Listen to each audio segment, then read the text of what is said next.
Congressman Zaldico. Ano ba si Congressman Zaldico? Hinahanap ngayon ng ilan ng mga kongresista kasi walang patutunguhan itong problema ng Pilipinas kung hindi po magsasalita itong si Zaldico.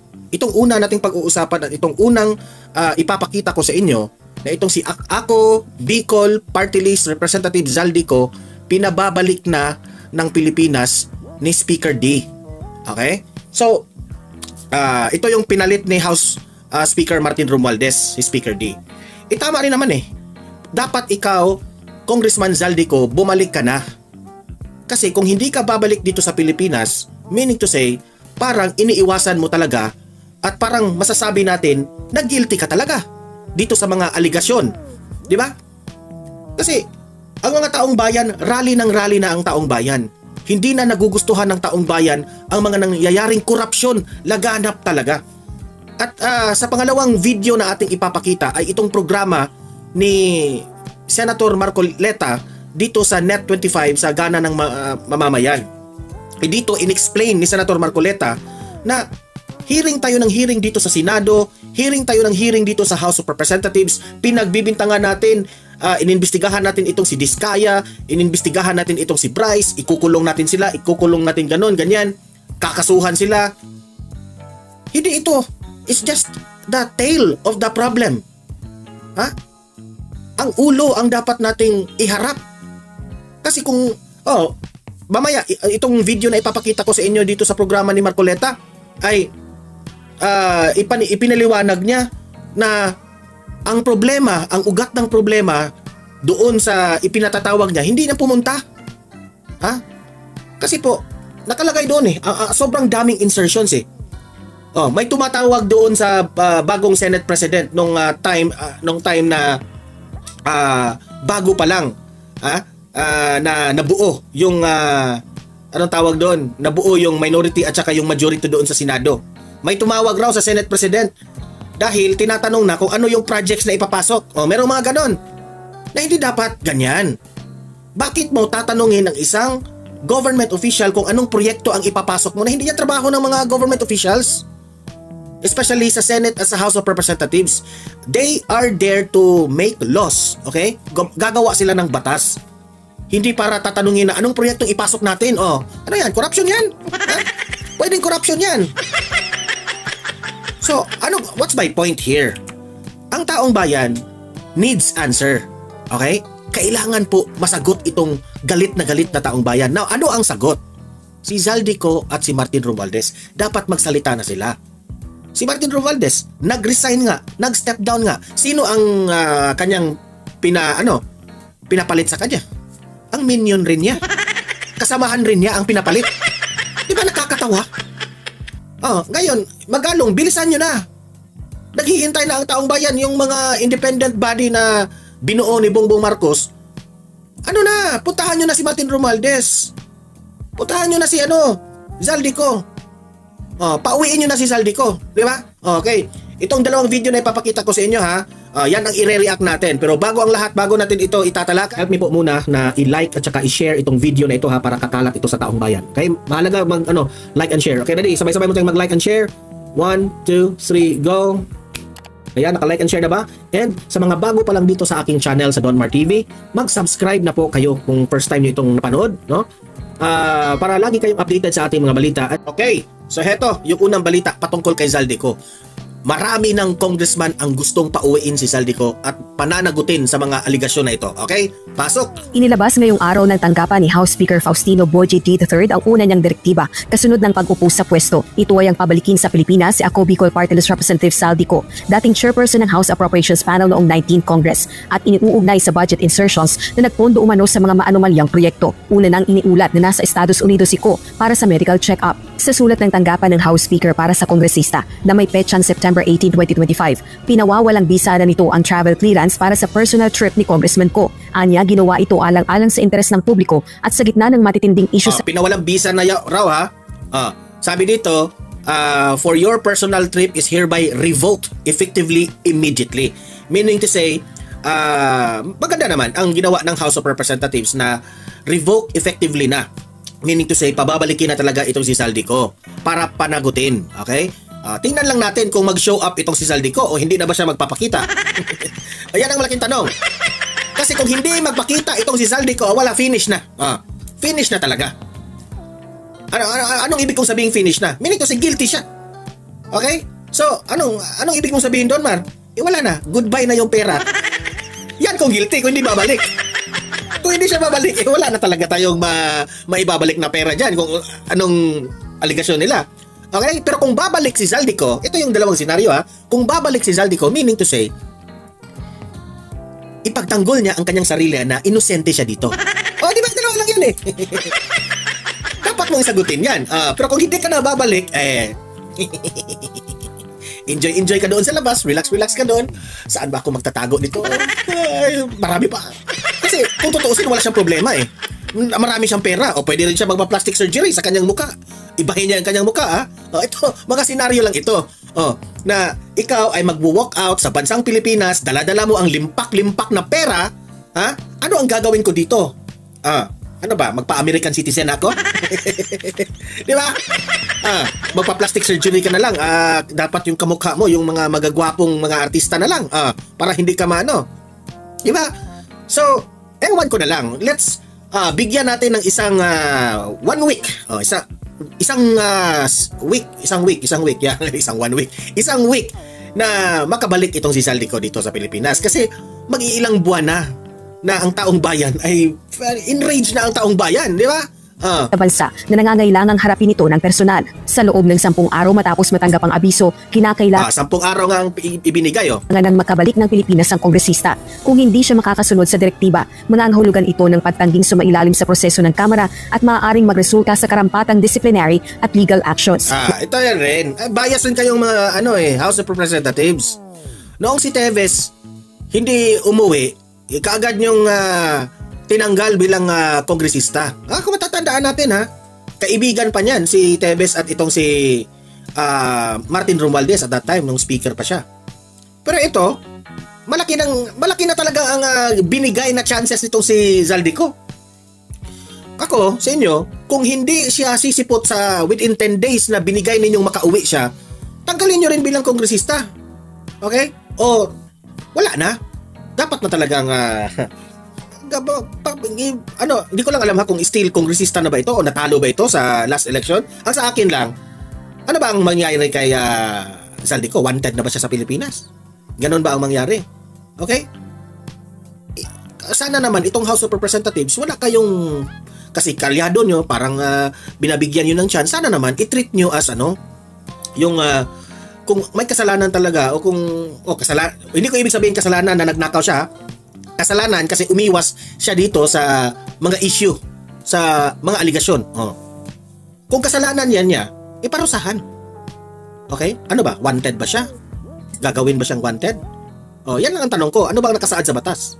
Kapag umiwas ka sa isang malaking aligasyon that especially involves people's money at hindi lang ito billion these are trillions of money we are talking here na dapat mo isagutin kung nasaan napunta. Wala pang pahayag ang tanggapan ni Ko kaugnay nito. Ilang mambabatas na ang humihikayat kay Ko na umuwi na ng Pilipinas at harapin ang mga kontrobersyang kinakaharap nito, kabilang na ang presidential son na si House Majority Leader at Ilocos Norte 1st District Representative Sandro Marcos.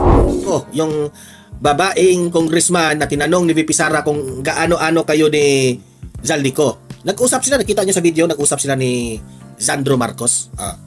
Tignan nyo, itong mga babaeng ito, kagaya nitong si Reneco, kung anong batikos na ginawa nyo sa mga Marcos noon, nung panahon ng eleksyon. Sinabi nyo pang, sinungaling, magnanakaw si Bongbong Marcos, pero nakipagkaibigan kayo ngayon sa mga Marcos. Diba? Tama talaga yung sinabi ni VP Sara sa isang speech doon sa Mindanao. Sabi niya, ako ay pagod na sa Maynila sa kaplastikan nitong mga plastic na mga politicians. Plastic Yan doon sa loob ng House of Representatives, plastikan. Di ba? Alam niyo ba kung sino lang ang hindi plastic doon? Si Congressman Paulo Duterte na ayaw nang halos ayaw nang pumunta dyan sa House of Representatives dahil ang daming buaya, ang daming plastic, umiinit lang ang kanyang ulo. At hindi siya nakipagplastikan Ang kagandahan dito sa mga Duterte kasi kung ayaw kanila, hindi ka talaga nila papansinin. Hindi kagaya nito mga ngiwi na ito dati kayo, sumisigaw kayong magnanakaw, si Bongbong Marcos, isauli ang mga ill-gotten wealth, yun ang mga isinisigaw nyo. Ngayon, nagrarally kayo ngayon. Ha? Ngiwi, nagrarally kayo ngayon. Ayaw nyong banggitin ang BBM resign? Yan ang ipinagtataka namin eh. Ayaw nyong banggitin ang BBM resign. Ha? Akala ko ba ang panawagan ninyo ay mawala ang korupsyon sa Pilipinas? Ano si Bongbong Marcos? Ang pinsan niya. Ha? Ang pinsan niya ang gumawa ng malaking problema dyan sa House of Representatives. Kaya nga siya nag-resign. Kaya nga siya nag-step down. Kasi naggalit na ang taong bayan sa kanya. Tapos, ayaw nyo ng BBM resign? Alam ko na. Alam ko na bakit ayaw nyo ng BBM resign. Kasi, kapag mag-resign si Bongbong Marcos, edi syempre, ang papalit, si VP Sara. And it will be a nightmare sa inyong grupo. Nightmare talaga. Diba? Ako nga grabe itong grupong taong to halos lahat ng administrasyon kinontra nyo na eh. Itong panawagan para pauwiin si Congressman Saldico at itong panawagan para humarap siya, this is just at nararapat lamang as a public servant. Yung ganitong minimum na requirements sa tayo ay bumalik sa trabaho. Bakit ikaw ngayon hindi ka masyadong galit kay Zaldico? Ha? Na trillions of pesos ang pinasasagot nitong si Zaldico. Pero kung makaakot siya kayo ni VP Sara, yung confidential funds na 160 million or 100 million lang yung kay VP Sara, galit na kayo? Ha? Ganyan kayo kabayas, giwi. Ikaw akla ka. Ganyan kayo kabayas. At humarap sa pananagutan. There's a lot of explaining. Isa pa ito. Ano mo, Dilima? Alam mo ba kung ano nakikita ko dito kay Dilima? She is trying to be relevant. Sa totoo lang. Halos lahat ng mga issue sa Pilipinas papasukin mo. Yan ka Dilima eh. Kung wala ka man lang maitulong sa bansang ito patungkol sa corruption, manahimik ka na, Dilima. Wala kang ambag. To do. So kung magpakita siya at mag-express ng willingness na sasabihin niya ang alam niya sa lahat na ito. Bakit nagsalita ka pa? Huwag ka nang magsalita tungkol kay Zaldico. Wala naman nakikinig sa'yo. Ay somehow medyo makakaupa ng galit at saka sa mga nangyayari ngayon. Kasi alam niyo na. Alam niyo ba anong sabi ni VP Sara, Dilima? Plastic? Mga politician sa Manila, plastic? Sa tingin ko, Dilima, ikaw yun, plastic. Very fluid, very volatile ang sitwasyon ngayon. Bukod sa tuwan, congressman ka? Kontraktor pa? Kontraktor talaga? Grabe. Grabe guys. No? Sa totoo lang, no? Obvious na talaga. Kaya pala nakakabili kayo ng mga jets, mga chopper. Kaya ba? Nagtatanong lang tayo ha. Kasi the way naman ito inilatag ng Pangulong Marcos, dala naman itong ha? Nasali yung nasali yung mga company ninyo. Hindi ba kayo nahihiya dyan? Kung this is conflict of interest nga kung tutuusin. Congressman ka tapos yung mga, let us say, ganito na lang ha, para babawasan natin ang kanilang kasalanan. Yung mga kakilala nyong contractors, pinapapasok nyo pa para makagawa ng projects. Boo! Boo! Diba? Tapos, balita ko pa, sila pa ang nagmamay-ari dito sa mga contractors na ito. Ay, nako! Mamaya ha, ipaliwanag yan ni Marcoleta na ito yung bad practice na dapat na talagang ma-eradicate sa Pilipinas. Pamahalaan. Gayunman, nag-divest na umano ito sa kumpanya noong 2019. Ngayong 20th Congress, wala pang dinadaluhang sesyon sa plenaryo ng Kamara Siko. Rosa Licos, UNTV News. So, ayan na nga no, sana umuwi na itong si Zaldico. Kasi, siya lang po ang tanging hinihintay ng taong bayan. May nakita nga akong may nakita nga akong poster, di ba? Sabi doon dati sa bring FPRRD home. Ganun. Yung mukha ni FPRD parang silhouette sa mukha ni FPRD. Pagtingin ko dito sa gilid, bring Zaldico home. Na silhouette rin ni silhouette ni Zaldico. Bring Zaldico home. Dahil galit na ang taong bayan. Ay nako, ito panoorin natin itong paliwanag ng ating paboritong Senator Marcoleta. To think na kay pa ito ha, sa Diskaya pa ito. Sa isang kontraktor pa ito ha. Isang kontraktor na nagmamay-ari. Now, tanungin mo, how many projects ang mga Diskaya? Meaning to say, kung gaano karami ang proyekto ng Diskaya, may share yon. 25 to 30% ang si Zaldico at si Martin Romualdez. Ganon ba? Partida pa yan ha. Sa isang contractor pa yan ha. Sa isang contractor. Now, how many contractors in the Philippines? Di ba? Kaya nga pinasasagot kung totoo ba ito. Niyang binanggit ang pangalan ni Saldico. Hindi lang binanggit, pinakita niya yung napakahabang listahan. Kasi palaging gusto pinag-uusapan, resibo, di ba? Napakahaba ng resibo na talaga namang yung mga insertions, 2 probinsya lang. 2 probinsya lang. Grabe. Pag sinuma mo yung mga insertions, 13.8 billion pesos.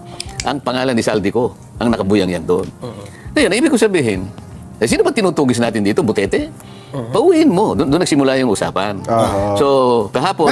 Gusto ni Senator Marcoleta yung ugat talaga ng problema. Sino yung ulo dito sa korupsyon na ito? Hindi yung nakatuon na lang tayo ng pansin dito kay Diskaya at dito kay Bryce. Wala tayong mapapala dito. Meron man tayong magagawa na batas, pero kung titingnan natin ang kabuuhang problema na ito, ang ulo, yun ang dapat nating ipapatawag, ipapanagot. Ay 18, ganyan gagawin ko. Baka tinawagan.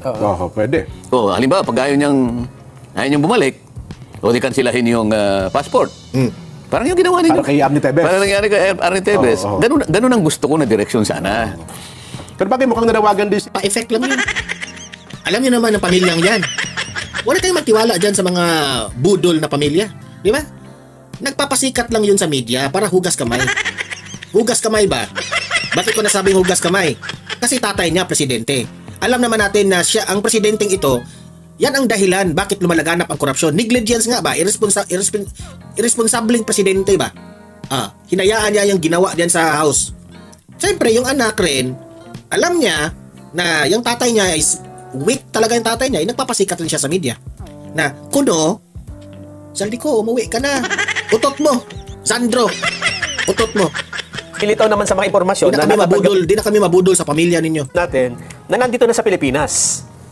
Si Saldico. O di maganda. Para sa ganun, masabi na kagad para maimbita kagad. Sa Pilipinas, baka ibang ko yan. Marami kasi. Atoy ko. Hindi, may nakakita daw na nakahood dyan, dumating nung Sabado, dyan sa September 30. Madali yan pwede naman i-check yung manifesto ng immigration. Makikita nyo dyan kung anong aircraft ang kanyang sinakyan. Di ba? Anong oras dumating. May mga yung passenger manifest, malinaw yan Mali ba na lang, sir, kung ibang ginamit na pangalan? Nag-disguise. Kasi meron ako nakitang post. Nung nandun siya, parang ang ginamit niyang pangalan, Salcedo ko. Parang gano'n. Hindi na Saldi. Pwede rin. Hanapin mo yung Salcedo ko doon sa manifest ko. Yun. Pero ang importante, kung nandito man yan o wala, ang importante, pinapauwi na.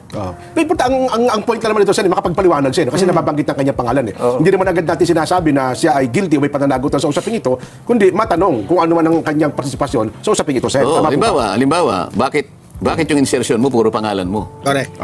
Okay. Anong interest mo sa Mindoro Oriental? Anong interest mo sa Abra? Puro pangalan mo nakalagay. 13.8 billion.